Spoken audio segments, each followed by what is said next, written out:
Good morning. Well, I've had beautiful still conditions here this morning, and I've decided to come down onto the shores of Lake Burley Griffin once again. This time I'm round on the peninsula that the National Museum of Australia sits on. I can't remember the name of it right now. I'll put the name up the top of the screen.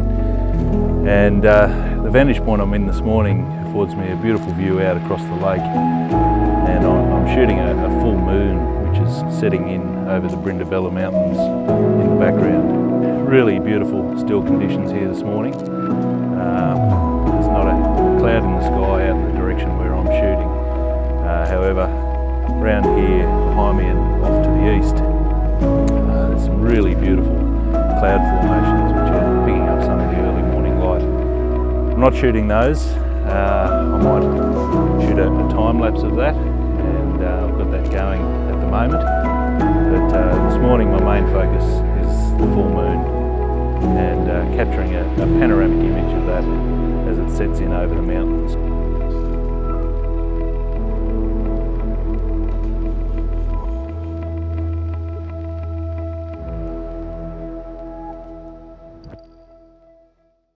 Now, because conditions are quite still and the air is quite clear, I'm getting some really beautiful pastel colouring in the sky as the sun rises off to the east.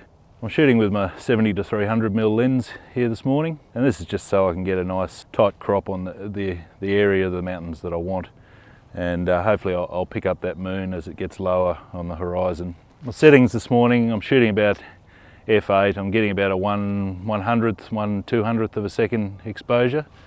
And the real trick with shooting a full moon is obviously the moon is really bright, so I don't want to end up where I have an image where all the mountains, for example in this case, are nicely exposed, but the moon ends up just being a white disc in the sky.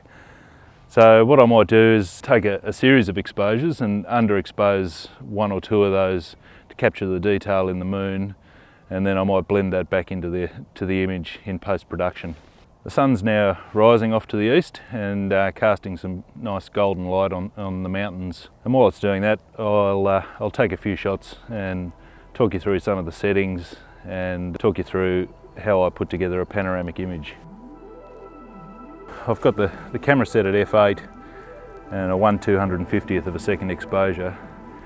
This is the shot I'm trying to get where I can pick up the detail in the moon, and also allow for no blowouts in the highlights, but I'm still getting good shadow detail as the sun rises and casts that light on the mountains and the hills in the central part of the image. So I'll take that shot now.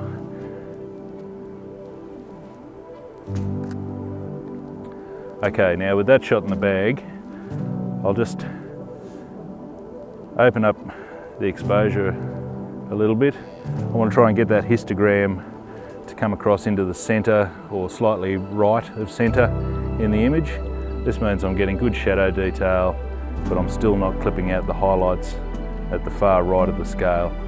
So I'll take that shot. I've got 1/100th of a second, same aperture setting, and I'll take that shot now.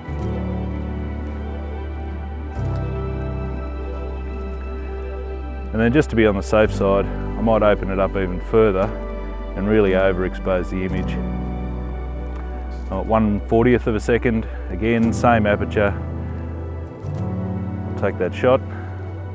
And this will hopefully give me all the detail in the shadow that I need, so I might be able to paint that back into the final image once I get it into post-production.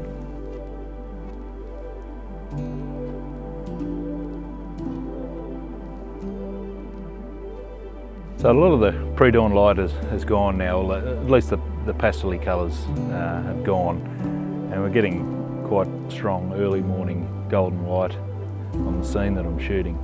When the conditions are really still here in Canberra, it's quite a delight coming down and shooting here at the lake. You get some really beautiful reflections on the surface of the water, particularly if it's very still, and it certainly is the case here this morning. So once I've got this panoramic image in the bag, I'll probably pack up the gear for this morning and call it done. As always, thank you so much for watching. I hope you've enjoyed this little video. I'll put some of the images I've shot this morning up on screen, and I hope you enjoy. Have a great morning. Cheers.